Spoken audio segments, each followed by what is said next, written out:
Hello, it's Tom again. And in this video, what we're going to do is demonstrate um, when and how to use the IComparable and IComparer interfaces. So where I'm at right now in the program is still in the program class, and we've gone through all these other methods, and we're on part 6, comparison interfaces. Okay, so to demonstrate why we would want to use one of these interfaces, what we're going to do is we're going to create a scenario where it sort of comes up naturally. Okay, so to build this, what I'm going to start with is creating an array list and then adding several different Cartesian points to that list. We'll call our array list object list, just like we did before. And we'll add a bunch of points. I've got 5 points here with some somewhat arbitrary values. So after we've added the Cartesian points to the object list, I want to go through a little bit of a loop that's going to show the Cartesian points the way that we entered them. So a little message in my output as entered, and a quick for each loop, and each time I'm going through my for each loop, I'm treating the object that comes out of the object list as a Cartesian point, and I'm converting it to a string. So let's try running that. So we're on demo number 6. We're getting close to the end here. And as entered, here are my various different Cartesian points, okay, displayed as strings, and they're just in the order in which I added them. Now here I'm actually using the as operator, but actually I'm realizing I probably don't need to do that because the toString method in the object class is a virtual method, so I don't actually need to do that. I'm just going to just take that out and run it again to make sure that it still works the way that I expect it to. Okay, I get the very same output, so we're good to go. Okay, so the next thing I want to do is I want to be able to sort the list using the Arraylist sort method and then display it again. So I'll add the code to do that. Okay, so object list.sort, okay, and I've put it beside this comment, which we'll address in a second. And then I just go through another for loop. In fact, I've done it again. I'm in the habit now of using that as operator, and I don't need to do that. So I'll take that out, and I'll just do basically the same for each loop that I had before. Perhaps I should add just a little line here so I know in my output what I've done. So, you know, console output sorted, something along those lines, or sorting, whatever, just so I can see it in my output. I'll change that in a few seconds. So let's try this out, and I don't think I'm going to get the same output I had before. Okay. So I'll run it again, choose option 6, as entered, and then sorted, and then boom, an invalid operation exception was thrown. Okay, and the message was it failed to compare two elements of the array. So although we've got greater than and less than operators and equality operators all built into the class, in order for it to the ArrayList.sort to work, it needs to have the object that it's storing implement the IComparable interface. The IComparable interface requires that a method called compare2 is actually implemented in the class. That compare2 method is used by the array list to actually figure out how it should be sorting things. Okay, so I'm going to just change my write line slightly here, so it's a little bit clearer in my source code from looking at it later on, that this is going to be using the IComparable compare2 method. Now, of course, we don't have that in our class as of yet.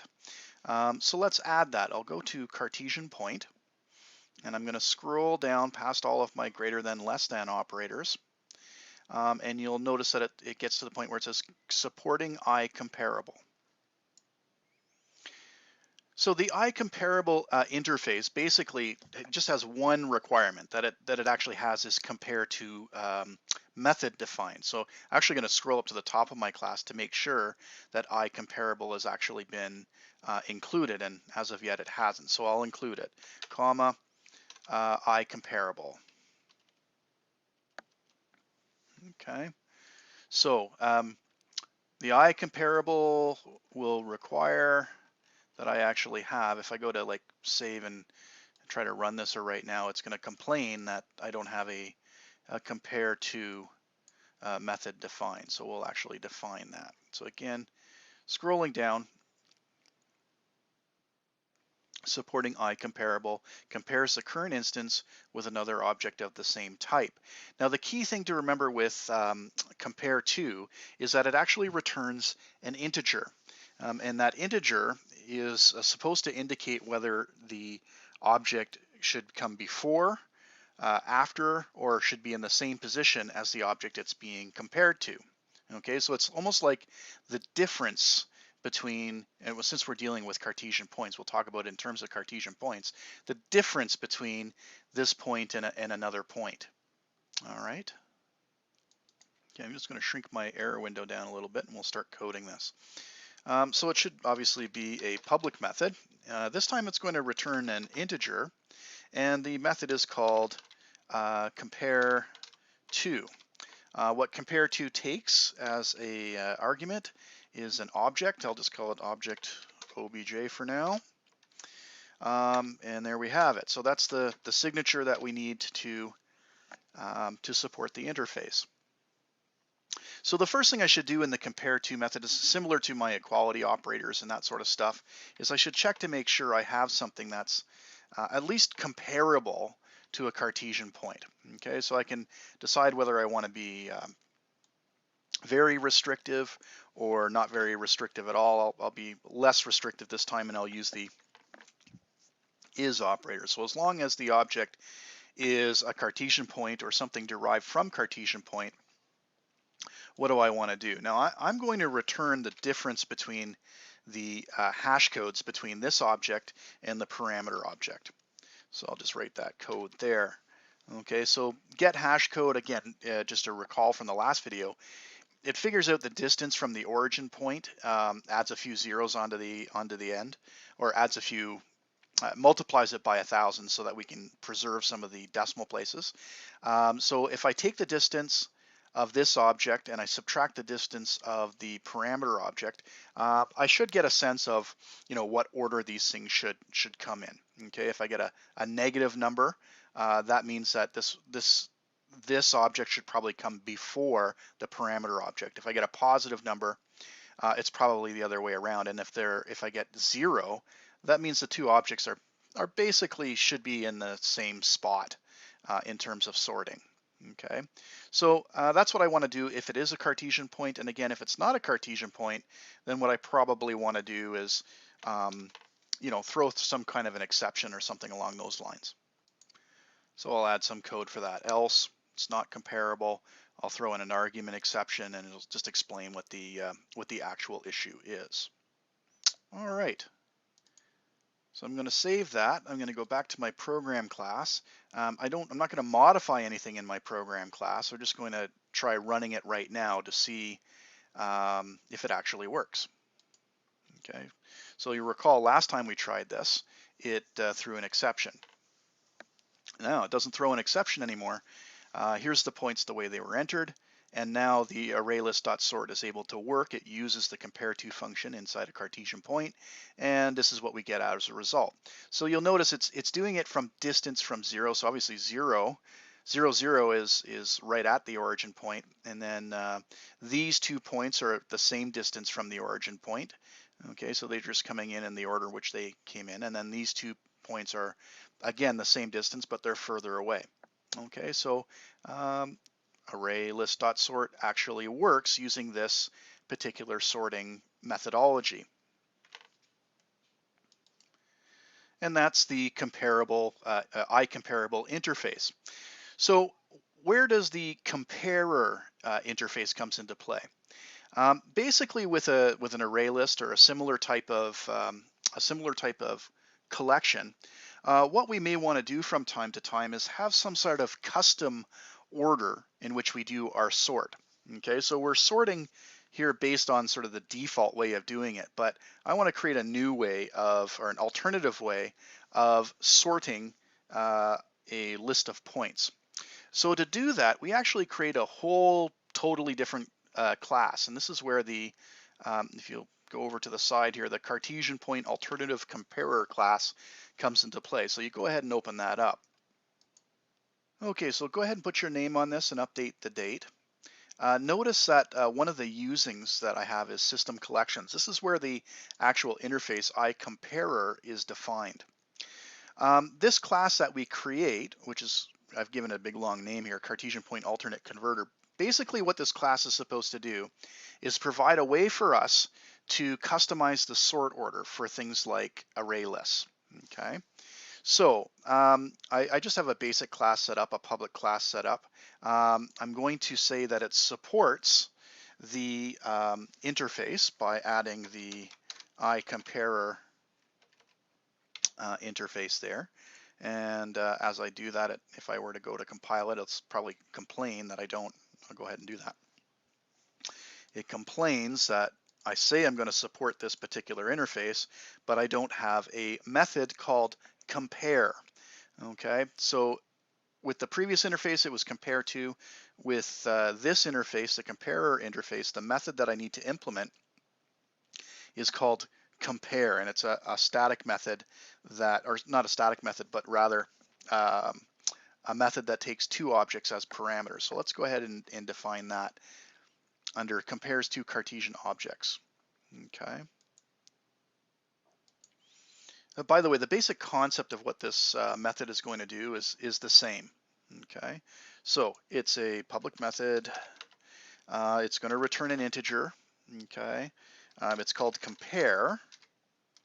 And what's different about this one is it has the two parameters. I'm going to call it left and their object parameters right. Okay, just to sort of keep that in mind.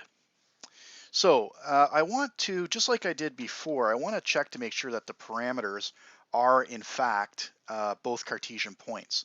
So because I'm dealing with two of them, I'm just going to nest some ifs to make that work.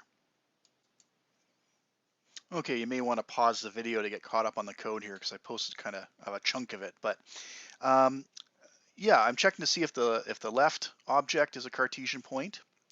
And if it is, I'm going to check the right one to see if it's a Cartesian point. And if it is, this is where I'll actually, put the, the calculations and stuff. I'll fill that in a little bit later. This else goes with this if, so this is what happens if the right object is not a Cartesian point, and I'll just throw an argument exception. And of course this else again throws an argument exception if the left is not a Cartesian point. So this gives me kind of the framework. So let's focus in on this section here where we're dealing with, okay, so what? It's the actual comparison. Now again, this is all contextual, right? So what I want to do is kind of sort these points more or less from left to right. What I mean by that is I'm worried about the x value more than the y value. So I want all my points that have a small x value or a negative x value to come first. So in my list, if they're all different x values, I want to be the negative 10, negative 7, negative 5, negative 2, and then 0, and then the x values go up. When the x values are the same, so if I have 2 points where the x values are the same, then I want to compare the y values. And I'll use that same going from the smallest to the largest. So that's just an alternative way of sorting my list of points. First by x, then by y. Okay, so the algorithm is expressed as follows. So if the x values are different, I want to set the return value to the difference between the x values. Otherwise, they're the same. I want to return the difference between the y values. Either way, I'm returning this difference. So I'll code this up. First off, I need to have an actual variable to hold the difference. So I'll just make it a simple integer. Okay.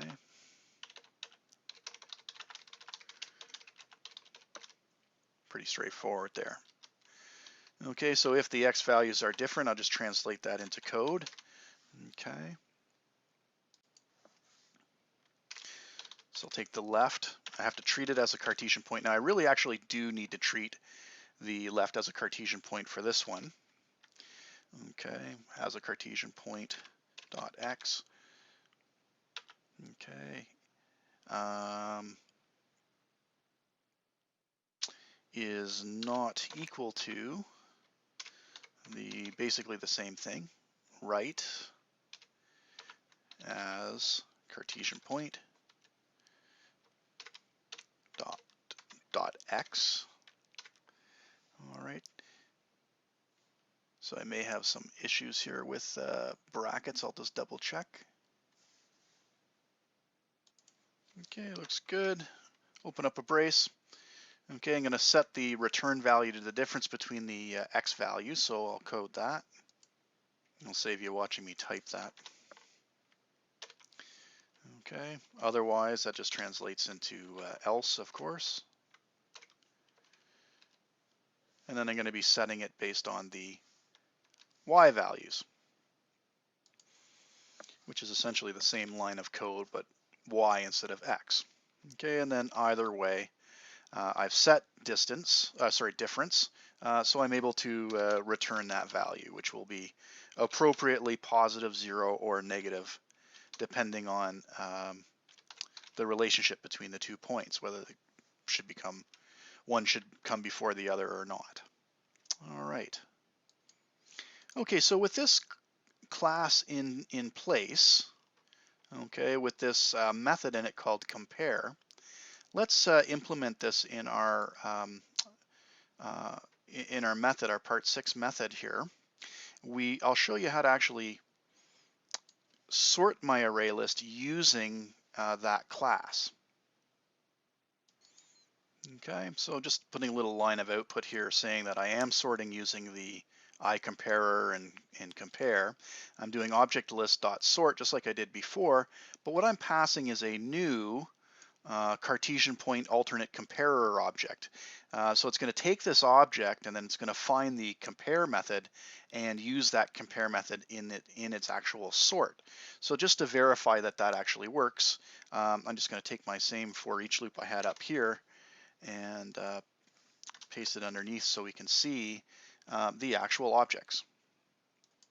So we'll go ahead and run that. We're doing number 6.